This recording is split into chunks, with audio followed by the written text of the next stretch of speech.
안녕하세요. 경답하라 경답입니다. 네, 오늘은 이제 벌써 17일 차인데 오늘의 컨텐츠는 한국은행 통화 정책 방향 관련해서 이창용 총재님께서 기자 간담회를 했었고 그것에 대한 요약을 한번 제가 해보도록 하겠습니다. 통화 정책 방향 요약은 전체적으로 봤을 때 세계 경제 흐름이 이제 비교적 양호하지만 높아진 금리의 부담에 따라서 성장세가 점차 둔화될 것으로 예상합니다. 이제 주요국 경기가 이제 점차 다른데 미국의 같은 경우에는 금리 인상이 엄청 쭉 올렸던 게 파급이 됐잖아요. 그래서 전체 성장률이 점차 낮아질 것으로 예상하지만 이제 고용 지표가 좀 양호해서 이제 경기 연착륙 기대가 높아졌고, 유로 지역은 높은 인플레이션과 금리 인상으로 완만한 성장세, 중국은 수출 둔화와 부동산 경기 진 심화로 회복세가 약화되고 성장 전망도 하향 조정되고 있다. 이제 국가별로 차별이 많이 됐는데 미국 같은 경우는 이번에 이제 소비자 물가지수 성장률이 3% 빠르게 낮아졌는데 유로 지역은 5.5% 정도인데 영국은 물가가 7, 8%니까 좀 다르겠죠. 그래서 이제 국제 금융시장 같은 경우에는 주요국 통화 정책에 대한 기대 변화를 주로 영향을 받아가지고 주요 가격 변수 등락폭이 상당 부분 변화했다. 그래서 최종 금리 기대가 위로 상향 조정됐다.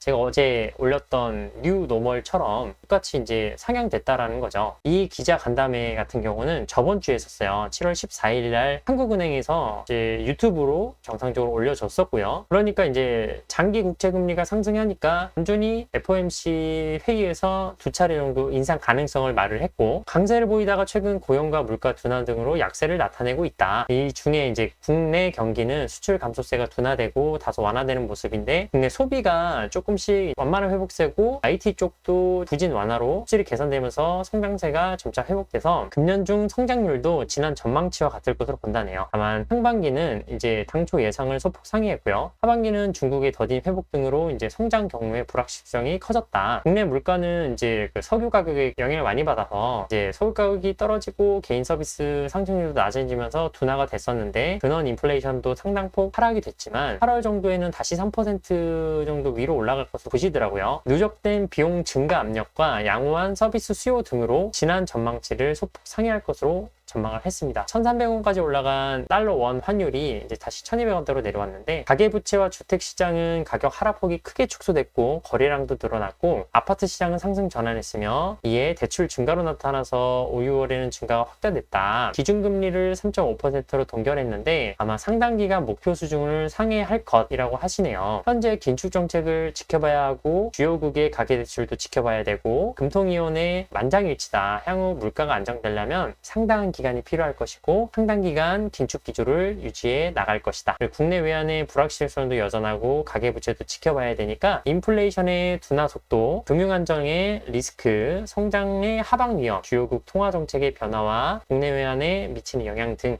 이런 것들을 면밀히 검토해서 추가 인상의 필요성을 판단할 것이다 라고 말씀을 하셨습니다. 이게 이제 통화 정책 방향의 요약이고 Q&A가 있는데요. Q&A 같은 경우는 이제 너무 길어가지고 제가 여러분들의 집중력 다운되는 걸 방지하기 위해서 1편과 2편으로 나눠서 이제 만들게 되었습니다.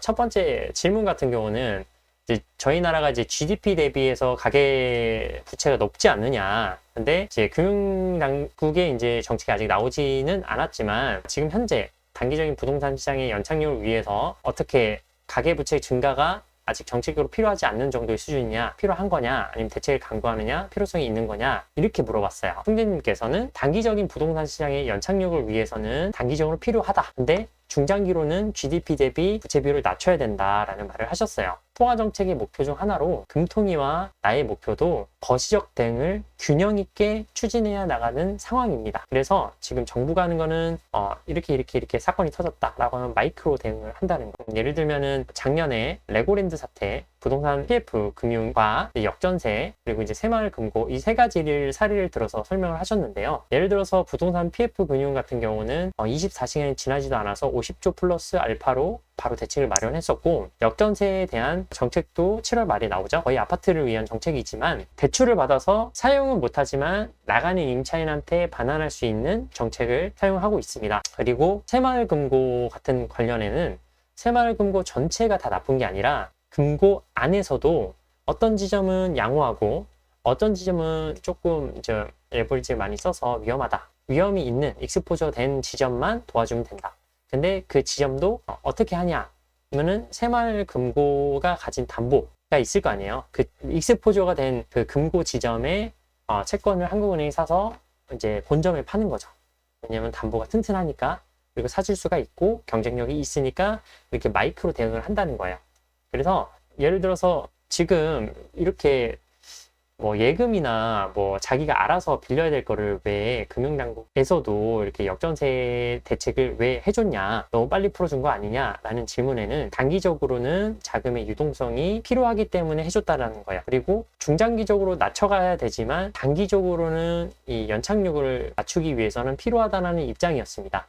또 중요한 거는 뭐냐면, 어떤 기자분께서는 재정 정책을 쓰고 있는 당국이나 통화 정책을 쓰고 있는 한국은행이나 이게 서로 엇박자가 나는 거 아니냐, 국내 보금자리론 때문에 통화량이 전체로 늘어나서 지금 떨어지지 않았는데 이거에 대해서 어떻게 생각하는지, 불협화음 나는 건 아닌지 물어봤었는데, 이렇게 제가 사진 올린 것처럼 웃으면서 그거는 시장을 어떻게 바라보는 거에 따라서 다르다라고 하면서 그 생각은 아주 잘못된 거고, 지금 서로 협의하면서 공조해서 하고 있다. 매주 통화 정책을 하는 이제 금통위 위원들과 함께 FO 회의를 열면서 당국과 같이 회의를 하고 있다라는 거예요. 그리고 한국은행 총재님은 최근에 중국도 갔다 오셨고, 해외에 다른 은행들의 추이를 보면서, 환율을 보면서 환율에 대한 질문도 많이 했었어요. 금리 차가 많이 벌어졌는데 이거 위험한 거 아니냐, 그리고 환율도 이거 계속 불안한 거 아니냐라는 질문을 했는데, 보통 그런 게 있잖아요. 미국과 한국의 금리가 많이 벌어지게 되면 환율도 영향을 받아서 한국인 돈이 다 빠져나와서 위험한 거 아니냐라고 했는데, 실제로 총재님께서는 이렇게 말씀하셨습니다. 그렇게 주장하는 사람한테 가서 물어봐라. 지금 괜찮지 않느냐? 지금 한국은 생각보다 건전하고 양호하고, 어떤 문제가 발생됐을 때 그 문제에 대한 원인을 우리가 계속 파악하고 있고, 그 원인이 전부 다 도와주는 것이 아니라 마이크로하게 세세하게 이제 맞춰 나가면서 중장기적으로는 밸런스가 있는 한국을 만들기 위해서 노력하고 있다. 그러니까 지금 단기적으로만 봐서 평가하지 말아달라. 시간이 지나게 되면은 지금 상황을 다시 볼 수가 있을 것이다. 지금 이렇게 단기적으로 대응해주는 마이크로 대책에서 통화량을 완화해주는 정책을, 통화량을 이제 시장에다가 공급해준다고 시그널을 봐도 되겠느냐라는 거에는 근엄하고 단호하게 그렇게 보지 말아라. 단기적으로 필요성이 있기 때문에 하지만 시중에 통화량이 늘어난다고 생각하지 말아라 라고 끊어서 말씀하셨어요. 그래서 지금 이렇게 조금 질문을 간단하게 말을 했는데, 미국이 지금 CPI가 3%대로 찍었지만 이것은 기저효과라고 보는 겁니다. 기저효과는 작년에 이제 너무 높아서 올해는 정책에 대한 효과가 나타날 거라는 기대심이죠. 근데 많이 떨어졌다면은 그 다음에 나올 성장률이 생각보다 많이 떨어지지 않겠죠? 라는 효과라고 생각을 하는 거고요. 그러면은 제가 열심히 주구장창 올렸었던 노무라 증권의 한국은행은 연말에 금리를 2번 정도 인하할 수도 있을 것이다 라고 말을 했는데, 이거에 대해 질문하니까 엄청 웃으셨어요. 그냥 이렇게 지금 저처럼 여러 인베스트뱅크가 많은데 그 중에 하나에서 그렇게 낸 보고서에 중앙은행이, 그리고 본인이 이렇게 평가하는 것 자체가 바람직하지 않다. 그 은행이 만약에 맞췄다면 크레딧을 얻을 것이고, 못 맞췄다면은 그 은행이 뭐 주가 떨어지든 이렇게 은행에 대한 부분이다. 그리고 노무라 증권 같은 경우는 보는 보고서가 굉장히 이제 최악을 시나리오를 했지만, 우리가 보는 보고서는 이제 평균치 정도를 보고 있다. 그렇기 때문에 예상하는 결과가 다를 수가 있고, 우리가 금리에 대한 포워드 가이던스를 내놓는데 한국은행이 올해 금리 인하를 할 것이다 라고 말하는 것 자체가 바람직하지 않다. 왜냐? 상황은 항상 유동적으로 변화하고 있고, 각국의 통화정책도 변화하고 있는 상황이고, 경기가 움직이고 있는 상황에서 어떻게 못을 딱 박아서 그렇게 말을 할 수가 있느냐라는 말을 했어요. 그러니까 기자 간담회를 듣고 나서 제가 딱 느낀 거는, 진짜 스피어 드래곤 정말 경제 공부를 제대로 시켜주시는구나 라고 이제 느꼈는데요. 최근에 커뮤니티에 올라온 글 중에 되게 중요한 부분이 있었습니다. 뭐였냐면은, 첫 번째가 우리나라가 젊은 사람들이 연애를 안 하고 결혼 안 하는 저출산도 문제지만 고령화의 빈곤도 문제가 될 것이다. 그리고 우리나라가 지금 그 대중무역술에 대한 돈이 엄청 줄어들었잖아요. 중국 경기도 줄어들게 됐지만, 사실 미중 간의 이제 관계 때문에 그럴 수도 있겠지만, 제일 중요한 거는 한국 기업 경쟁력 자체가 저하됐다고 말씀을 하셨습니다. 그 이유가 뭐냐면, 낮은 임금률, 그리고 그 공장을 중국에다 지었을 때 저렴하게 지었잖아요. 대신에 많은 돈을 벌었습니다. 이 말이 어떤 말이냐면, 총재님은 그때 그렇게 싸게 돈 많이 벌 수 있었던 기회를 포기하더라도 이 구조를 개혁해야 된다는 뜻이었어요. 미래를 위한 구조를 개혁해야 되는데 그 구조를 변화시키는 거에 한 템포가 늦었다. 지금 벌써 후행하고 있다. 그리고 그 후행하는 결과들이 이제부터 계속 나타나는 건데 그것이 기업 경쟁력이라고 말을 했습니다. 또 한 가지는 예를 들어서 지금 유튜브가 뜨고 메타버스가 뜨고 미래에 관련한 이제 디지털 세상으로 전환될 거예요. 안드로이드, AI 이런 게 엄청 뜨는데 아직 한국 같은 경우는 서비스업이나 이제 제조업도 약간 불안하고 그런 상황에서 어떻게 할 것이냐. 기업들은 돈을 벌기 위해서 해외에 공장을 지었었는데 기업들 입장에서는 이윤축을 위해서 나간 거니까 이제 나쁜 건 아니지만 그렇기 때문에 한국의 구조 변화를 좀 늦췄고 대학의 경우에도 예를 들어서 경영학과가 제일 많잖아요. 보통 보면은. 근데 요즘 뜨는 학과가 있을 거고 신설학과가 되면은 그 신설학과를 만들어야 되는데 기존에 있던 학과의 교수님도 되게 많을 것이고 입학 정원으로만 따지면 신설학과가 훨씬 많아야 되는데 미래를 위한 학과잖아요. 근데 그게 아니라 기존에 있는 학과가 여전히 입학 정원이 많고 여전히 기득권층이 많기 때문에 신설학과가 제일 많아야 되고 신설학과가 성장을 하기 위해서 제일 많은 투자를 받아야 되지만 그렇지 않다라는 말을 했었던 거를 다시 한번 말하고 싶진 않다라는 이야기를 했었습니다. 그래서 이제 많은 이야기가 있었었는데 또 이런 말도 있었어요. 지금 3.75로 금리 인상을 할 기조가 있는데 금통위 위원 6명이 만장일치로 그렇게 가능성을 열어두자고 말을 했습니다. 첫 번째는 회의가 있는데 우리나라 회의가 있는데 미국은 8월 달에 회의가 없다. 그리고 두 번째는 근원 물가가 높아서 이제 가계부채가 어떻게 움직일지 불확실성도 있고 금리 인하에 대한 논의가 아직 없기 때문이죠.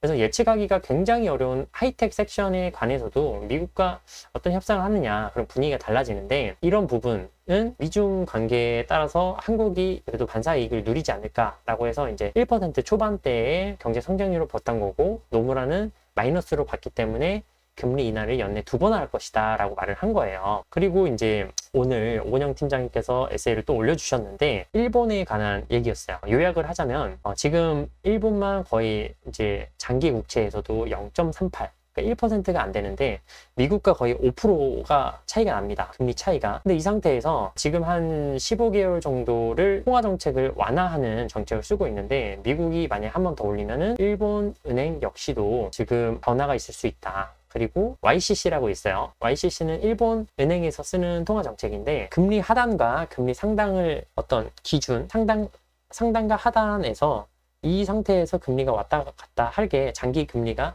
왔다 갔다 하게 이렇게 만들어놨는데 그게 10년에서 올린 게 5년이기 때문에 결국은 아직은 바뀐 게 없지만 금리 전문가들이나 통화량 요 돈이 어떻게 움직이고 어떤 파생 효과를 만들어낸다고 하는 전문가들은 하나같이 공통점이 있습니다. 금리 인하에 대한 시점은 어떻게 보진 않겠지만 우리가 항상 상승이든 하락이든 양 방향에 대한 가능성을 열어놔야 된다는 거예요. 한 가지만 볼 수가 없다. 왜? 불확실성은 더 커졌으니까. 이게 오늘의 핵심이었습니다. 네, 1편과 2편으로 나눠서 다음 2편에는 Q&A, 나머지 Q&A만 요약해서 한번 들려보도록 하겠습니다. 네, 오늘 여기까지고요. 많은 도움이 되셨다라고 하시면은 좋아요와 구독으로 함께 해주세요.